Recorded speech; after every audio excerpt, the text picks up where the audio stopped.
니느웨 성의 회개 이런 제목입니다. 하나님의 무한하신 긍휼 이런 제목의 말씀을 통해서 오늘도 은혜를 나누고자 합니다. 화창한 봄날 한 시골길을 달리는 버스 안에서 어떤 특별한 일이 일어났습니다. 승객들은 모두 다 즐겁게 이야기꽃을 피우고 있었지만은 한 중년 남성의 얼굴만은 유독히 어두웠습니다.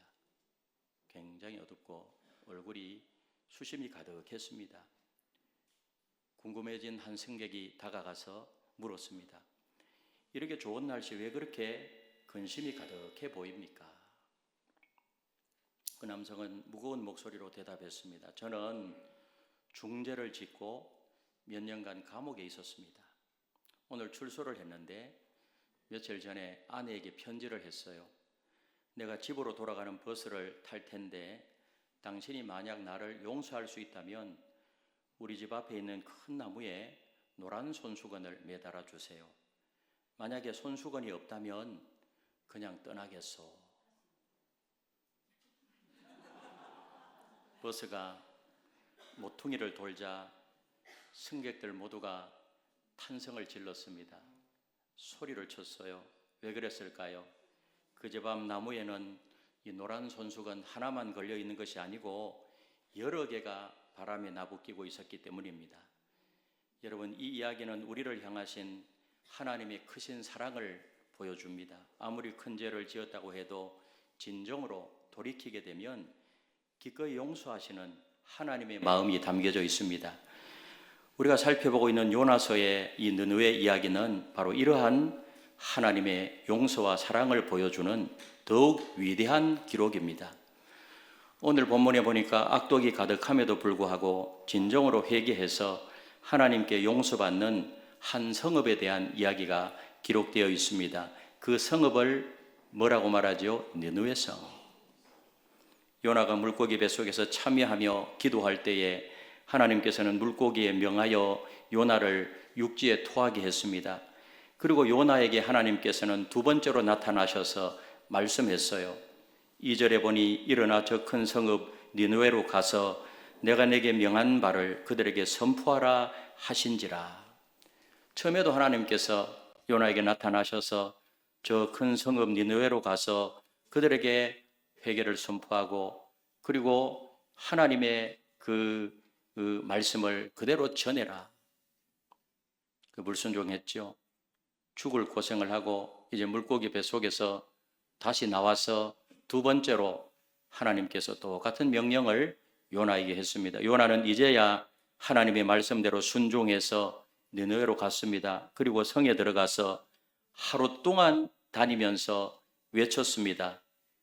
40일이 지나게 되면 니느웨가 무너지게 될 것이다. 니느웨 백성들이여, 40일이 지나면 니느웨가 심판을 받아 무너지게 될 것입니다. 하루 동안 외쳤어요. 그러자 놀라운 일이 일어났습니다. 5절에 보니 요나의 외침을 들은 니느웨 백성들이 하나님을 믿고 금식을 선포하고 낮은 자 높은 자를 막론하고 굵은 베옷을 입었습니다. 당시에 굵은 베옷을 입었다는 것은, 굵은 베옷이라는 것은 비탄하거나 죄에 대한 회개를 나타내기 위해서 입는 불편한 천으로 이루어진 옷이에요. 회개할 때 굵은 베옷을 입었어요. 6절에 그렇게 교만을 부리던 왕도 소문을 듣고 이 보좌에서 일어나서 왕복을 벗어버리고 굵은 베옷을 입고 제 위에 앉았습니다. 그리고 같이 회개하는 것이죠. 7절 8절에 보니까 왕이 조서를 내려서 니느웨 성에 살고 있는 사람이나 짐승이나 아무것도 입에 대지 말고 금식하며 통회하고 악한 길을 떠나라고 하였습니다. 10절에 보니까 그 악한 니느웨가 회개하는 것을 하나님이 보시고 하나님께서 뜻을 돌이키사 그들에게 내리려고 하셨던 재앙을 내리지 아니하셨습니다. 이 사건을 통해서 하나님께서는 우리에게 매우 중요한 세 가지 교훈을 주십니다. 첫 번째로 하나님은 진정으로 회개하는 자를 용서하십니다. 하나님은 어떤 하나님이라고요? 진정으로 회개하는 자를 용서하시는 하나님. 니느웨는 당시의 세계에서 가장 악명 높은 그런 도시로 알려져 왔어요. 그래서 요나서 1장 2절에 보니까 그 악독이 내 앞에 상달하였다. 굉장히 악명 높은 도시였어요. 그리고 나훔서 3장 1절에 보니까 당시의 느느웨에 대해서 이렇게 말해요. 같이 한번 읽어보겠습니다. 시작.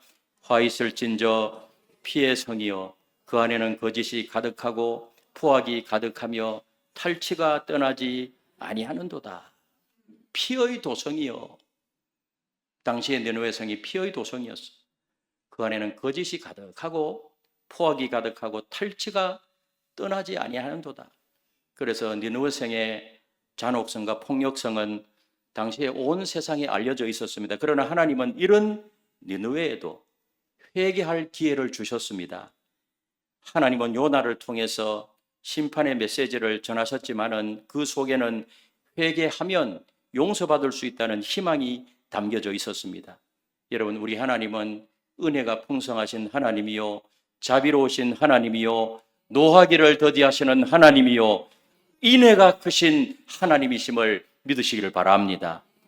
그러므로 죄에서 떠나서 돌아오기만 하면 누구든지 아무리 무서운 죄를 지었다고 해도 용서해 주시는 하나님이십니다. 성경에 보면은 수많은 용서의 사례를 발견할 수가 있어요. 우리가 잘 알고 있는 다윗도 간음하고 살인하고 중대한 죄를 범했지만은 진심으로 회개했을 때 다윗도 용서를 받았습니다. 힘은 대로 거두는 원리를 따라서 고통은 있었지만은 우리 죄를 지면은 죄에 인해서 따라오는 고통은 그 내 몫이에요. 그러나 하나님께서는 그를 버리지 아니하시고 그 왕권을 유지하도록 하셨습니다.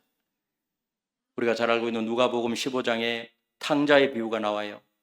탕자는 아버지의 재산을 받아가지고 먼 곳에 가서 허랑방탕하면서 재산 다 날려버리고 거지가 되어버렸어요. 거지가. 그런데 거지가 되고 나니까 제일 좋은 곳, 제일 행복했던 곳은 아버지의 품이었어요. 그래서 탕자가 다시 돌아와요. 여러분, 탕자가 돌아왔을 때 아버지는 그의 과거를 묻지 않았습니다. 왜 그런 잘못을 저질렀냐고 책망도 하지 않았어요. 오직 이전에 아들이 가졌던 그 영광을 회복시켜 주셨어요. 아버지는 그 크신 사랑의 보자기로 탕자의 과거에 쓰라린 상처들을 덮어주었습니다. 여러분, 여기서 나오는 아버지는 우리가 섬기는 하나님 아버지를 말하잖아요. 그리고 탕자는 죄인을 말해요. 그렇습니다. 하나님의 용서는 단순히 말로만 하는 용서가 아니라 이전의 영광을 회복시켜주는 용서라는 사실을 믿으시기를 바랍니다. 현재 우리가 가지고 있는 죄의 문제가 무엇이든지 진정으로 회개하고 하나님께로 돌아오기만 하면 죄로 인하여 잃어버렸던 하나님의 풍성한 은혜와 평강을 누리며 살게 될 줄로 믿습니다. 그렇기 때문에 우리가 참 인간인지라 육신의 연약함 때문에 육신의 정욕과 안목의 정욕과 이생의 자랑 또 세상의 유혹, 죄된 것들이 얼마나 많아요. 때로는 알면서도 죄를 짓게 되고 또 이것이 죄인 줄 모르고 짓게도 되고 여러분 그렇게 할 때 우리가 하나님의 존전에 서기 위해서는 죄가 없어야 돼요.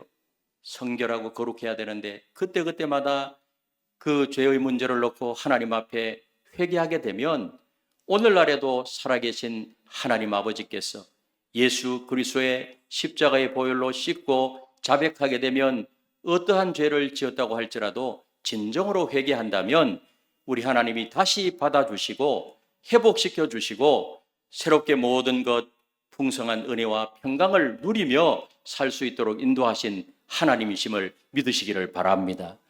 그리고 하나님이 얼마나 좋으신 하나님이신가. 두 번째로 하나님이 하시는 일에는 뜻이 있습니다. 하나님이 하시는 일에는 뭐가 있다고요? 뜻이 있어요. 우리가 요나서를 읽을 때 한 가지 의문점이 있어요.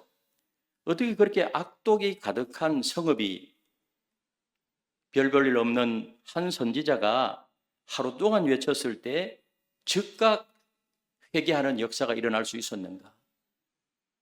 이 느느웨 성은 당시에 굉장히 큰 성읍이에요. 하루 동안 외쳤어요. 여러분, 느느웨는 대국 아수르의 수도예요. 요나는 작은 나라 이스라엘의 일개 선지자입니다. 그런데 어떻게 그렇게 놀라운 회개 운동이 일어나게 되었는가? 뭐 조그만 나라의 선지자가 거기 와서 40일이 지나면은 이 도시는 망한다고 막 이야기했을 때 당장 잡아가지고 감옥에 쳐넣어버리면 되잖아요. 그런데도 3일길도 걸지 않았어요. 하루 동안 외쳤는데 온 그 니느웨 백성들과 왕까지도 회개하는 역사가 일어났어요. 어떻게 그러한 회개 운동이 일어날 수 있었는가?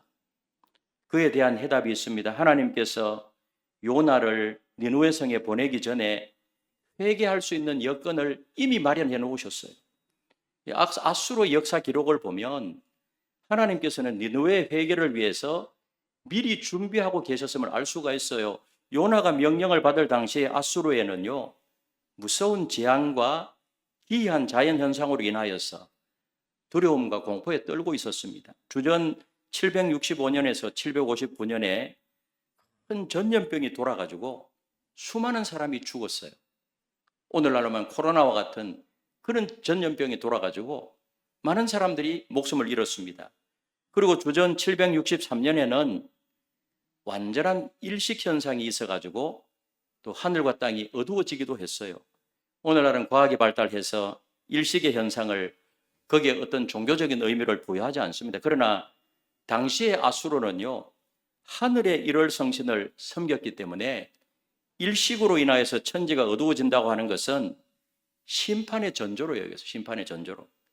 그래서 정치적으로 불안하고 사회적 불안이 고조되어 있었습니다. 이러한 사건들은 느느웨 백성들의 마음을 준비시키는 하나님의 섭리였어요.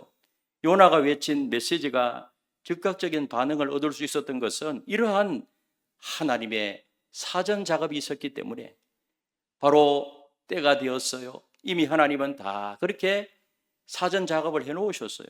그때 요나가 가서 하나님의 심판을 외치니까요, 그 말씀이 즉각 효력을 발하게 된 것입니다. 여러분, 대각성 운동을 일으킬 때 교회 역사를 봐도 어떤 하나님이 세우신 주의 종을 통하여서 하나님의 말씀을 전했을 때 종교개혁도 마찬가지예요. 그때 백성들이 회개하고 그리고 하나님 앞으로 돌아오고 통회 자복하고 민족 전체가 회개하는 그런 역사들이 그때그때마다 일어났는데, 그런데 하나님이 다 이렇게 미리 준비하셨을 때 그런 역사가 일어나게 되었어요.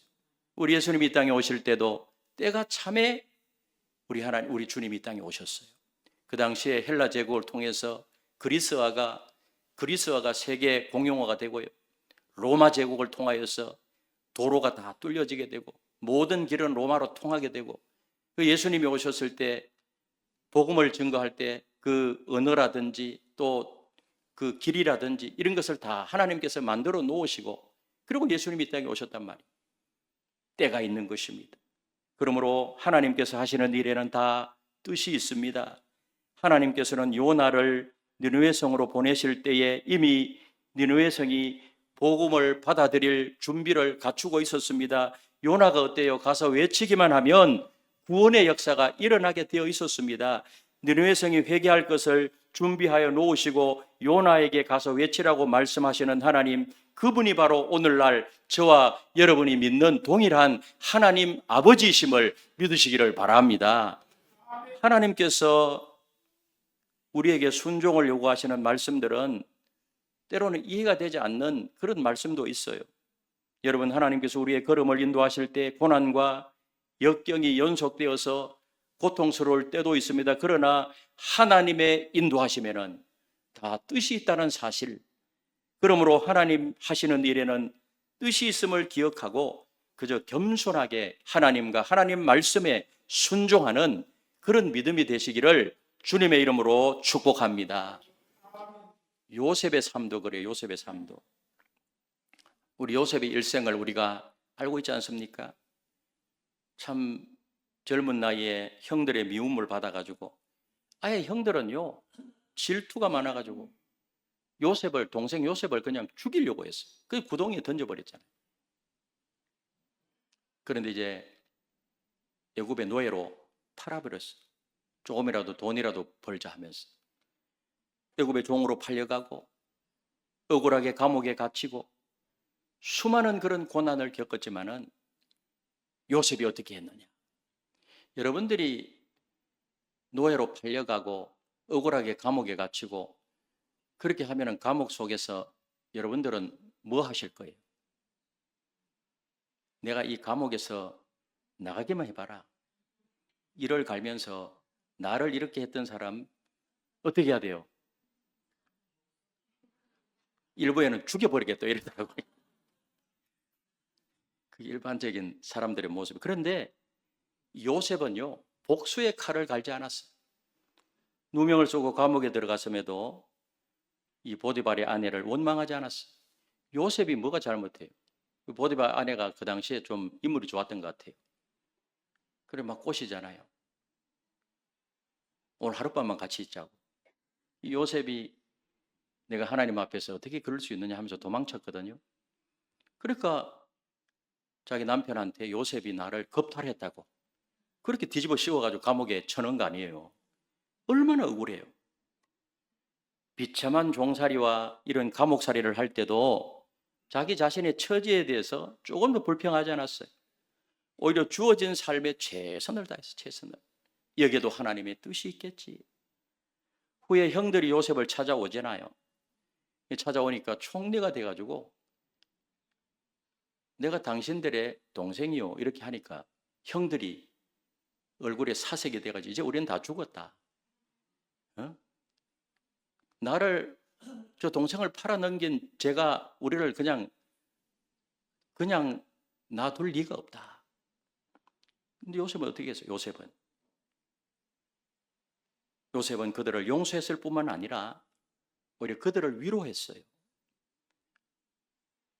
눈물을 흘리면서 반가워하면서 형들에게 나를 이곳에 보낸 것은 형들이 아니고 하나님께서 우리 민족을 살리기 위해서 하나님이 먼저 이곳에 우리를 보냈습니다. 내 형들 다 책임지고 자녀들도 내가 다 책임질게요. 이런 아름다운 신앙의 모습을 보여주게 한 원동력이 어디에 있는가? 창세기 45장 5절 8절에 보니까 5절에서 8절에 보니까 형들이 요셉을 찾아왔을 때 5절에 보니까 이렇게 말해요. 5절. 우리 5절을 같이 읽겠습니다. 시작. 당신들이 나를 이곳에 팔았다고 해서 근심하지 마소서. 한탄하지 마소서. 하나님이 생명을 구원하시려고 나를 당신들보다 먼저 보내셨나이다. 구속사적으로 보는 거예요. 그리고 7절에 보니 또 이렇게 말해요. 7절을 같이 읽겠습니다. 시작.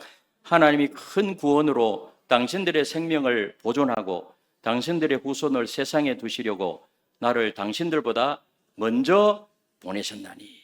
여기 요셉이 말하는 내용을 두 가지로 요약하면 하나는 자신에게 일어난 이 모든 일들이 우연이 아니고 사람에 의해서 된 것도 아니고 누가 하신 일이라는 거예요? 하나님께서 하신 일입니다. 하나님의 섭리를 붙잡은 거죠. 그리고 다른 하나는 하나님의 인도하심에는 분명한 뜻이 있다는 거예요. 요셉이 얼마나 정확하게 자기의 인생과 하나님에 대해서 알고 있는가?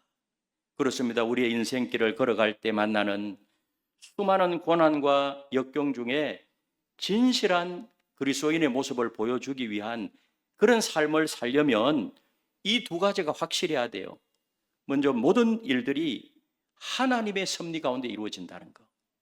우리가 태어난 것도 하나님의 섭리요. 또 여러분들이 지금까지 결혼해서 아들, 딸 놓고 여기까지 온 것도 하나님의 섭리요. 예수 믿고 구원받아 하나님의 자녀가 된 것도 하나님의 섭리요. 때로는 순경도 있지만은 인생에 역경도 많이 있었잖아요. 그것도 사실은 뭐 돌아보면 하나님의 섭리예요. 하나님의 섭리. 그리고 나중에 천국 가는 것도 그날과 그때 하나님의 섭리예요. 내가 오늘 죽고 싶다고 죽어지는 게 아니라니까. 하나님이 불러가셔야 가는 거예요. 요셉은 그 인생의 그 삶을 돌아보면서 인생의 막마다 하나님의 섭리와 인도하심이 있었다는 것을 분명히 알았단 말이에요. 그리고 하나님의 인도하심에는 분명한 뜻이 있다는 그런 것을 믿는 믿음의 삶이 돼야 돼요. 그러면 때로는 고난의 강을 건널지라도 이게 하나님의 뜻이 있겠지. 그럼 하나님을 붙잡게 되잖아요. 아멘. 우리에게 다가오는 대부분의 어려움은요, 시간이 흘러가면 저절로 해결되는 것도 너무 많아요. 낙심하고 절망하고 고민하고 그렇게 한다고 문제가 해결되는 것도 아니에요. 그러나 하나님을 붙잡는 사람은 요셉처럼 오늘 여기에서 늘 우리의 마음에 기쁨이 있을 수 있고요. 아멘.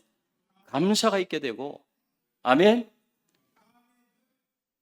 그리고 행복한 삶이 되는 줄로 믿습니다. 그런 삶이 되시기를 예수님의 이름으로 축복합니다. 그리고 마지막 복음 전파의 가장 큰 장애물은 누구일까요? 복음 전파의 가장 큰 장애물은 나 자신입니다. 여러분, 느느웨 회개에 있어서 가장 큰 걸림돌은 놀랍게도 선지자 요나였어요. 하나님께서 일어나 가서 외치라고 명령했을 때 요나는 다시스로 갔잖아요. 정반대 방향으로. 여러분, 요나는 오히려 반대 방향으로 도망을 갔습니다. 이것은 마치 우리의 모습과 같아요. 여러분, 전국적인 기독교인의 통계를 보니까요, 서울 지역은 한 20%에서 25%가 기독교인이에요. 그러나 부산은요, 8%에서 10% 정도밖에 안 돼요.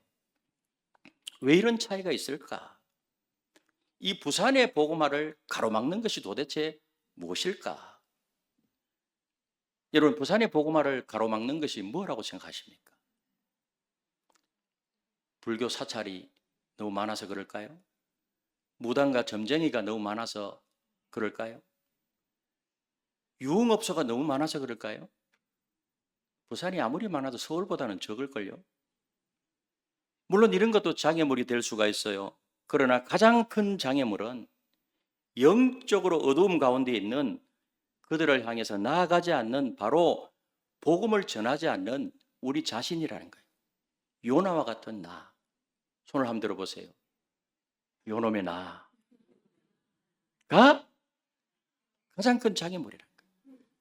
주님의 지상 명령이 무엇인지를 알면서도 일어나서 나가지 않고 그저 사람들이 찾아오기만을 기다리는 수많은 교회들이 오히려 이 복음의 장애물이라는 거예요. 전도 폭발의 창시자, 전도 폭발 창시자 제임스 케네디 박사는 이런 말을 했어요. 제임스 케네디 박사가 한 말 같이 한번 읽어보겠습니다. 시작. 오늘날 교회를 출석하는 사람들의 95%는 벤치 워머에 속한다. 오늘날 교회에 출석하는 사람들의 몇 프로? 95%가 뭐에 속한다고요? 벤치 워머. 벤치 워머가 뭘까요? 의자를 따뜻하게 하는 사람들. 이 말이 자체는 나쁜 말이 아니잖아요. 교회 나와서 예배를 드리는 동안에 자리에 앉아 있으면 그 자리가 따뜻해져요. 엉덩이 밑에 이렇게 보여 따뜻하죠. 그렇죠? 그래서 앉은 자리를 따뜻하게 만들고 떠나는 사람들, 그것을 의미해요. 이는 단순히 자리만 차지하고 아무런 영적인 활동도 하지 않는 성도들을 의미합니다. 그래서 95%가 벤치 워머에 속한다. 자리만 따뜻하게 만들고 예배만 드리고 떠나는 사람들. 여러분, 이러한 사람들은 아무런 역사도 일으킬 수가 없다는 것입니다. 그러므로 이제 우리는 일어나야 합니다. 영적인 무기력에서 일어나야 합니다. 안일한 신앙생활에서 깨어나야 합니다. 세상과 타협하는 일에서 일어나야 될 줄로 믿습니다. 그리고 가서 외쳐야 합니다. 여러분, 가정에서 먼저 복음을 실천하고 직장에서 그리스도의 향기를 바라고 이웃과 사회에게 복음을 전해야 됩니다. 사랑하는 성도 여러분들이요, 오늘 이 느느웨의 이야기는 끝나지 않았습니다. 오늘도 하나님께서는 우리를 통해서 이 부산을, 이 금정구를, 이 남산동과 구소동을 변화시키기를 원하십니다. 지금 이 순간 하나님께서는 우리 각자에게 말씀하세요. 너는 일어나 저 큰 성읍으로 가서 외치라. 외쳐야 될 줄로 믿습니다. 하나님의 명령을 따라 일어나야 됩니다. 나태해서 일어나고요. 타성의 자리에서 일어나고 무기력하게 앉아있는 자리에서 일어나야 합니다. 그리고 가서 외쳐야 합니다. 교회 안에서 성도들과 교제하는 것으로 끝나지 않고 세상으로 가야 돼요. 가정으로 가야 하고 일터로 가야 하고 지금 어두움 속에서 방황하는 그런 자들을 찾아가야 됩니다. 그리고 뭐예요? 가서 외쳐야 돼요. 예수 그리스도의 생명의 복음을 그들에게 외쳐야 합니다. 입술로 전하고 우리의 삶의 모습으로 전해야 됩니다. 여러분, 일어나 복음을 들고 나가게 되면 변화의 역사는 반드시 일어나게 될 줄로 믿습니다. 가정의 복음화도 일어나게 될 줄로 믿습니다. 부산을 점령하고 있는 모든 악한 영들이 나사렛 예수 이름으로 떠나가는 역사가 일어나게 될 줄로 믿습니다. 이 지역을 결박하고 있는 악한 영의 세력들의 결박이 끊어지고 성령의 바람이 불어와 이 지역에 있는 영혼들이 주님 앞으로 돌아오는 역사가 있게 될 줄로 믿습니다. 때를 얻든지 못 얻든지 우리는 복음 전도에 힘써야 돼요. 계속해서 그런 명령이 내려져요. 여러분, 12월 한 달은 성탄 계절입니다. 성탄 계절. 예수님이 이 땅에 오신 그런 계절이에요. 기쁘다 구주 오신 계절. 하늘은 영광이요 땅에서는 기뻐하심을 입은 사람들 중에 평화인 줄로 믿습니다. 우리가 나라와 민족을 위해서 지금 기도할 때잖아요. 간절히 기도하고 특별히 이 땅에 오신 예수 그리스도의 그 복음을 우리 12월 한 달 동안에 여러분 가정에 있는 식구들, 이웃들에게 계속해서 전해요. 때를 얻든지 못 얻든지. 아멘. 성탄을 알려야 될 줄로 믿습니다. 그런 12월 한 달을 보낸다면 얼마나 하나님이 기뻐하시고 우리에게도 가슴이 뿌듯하고 은혜가 될 줄로 믿습니다. 이런 저와 여러분들이 다 되시기를 예수님의 이름으로 축원합니다.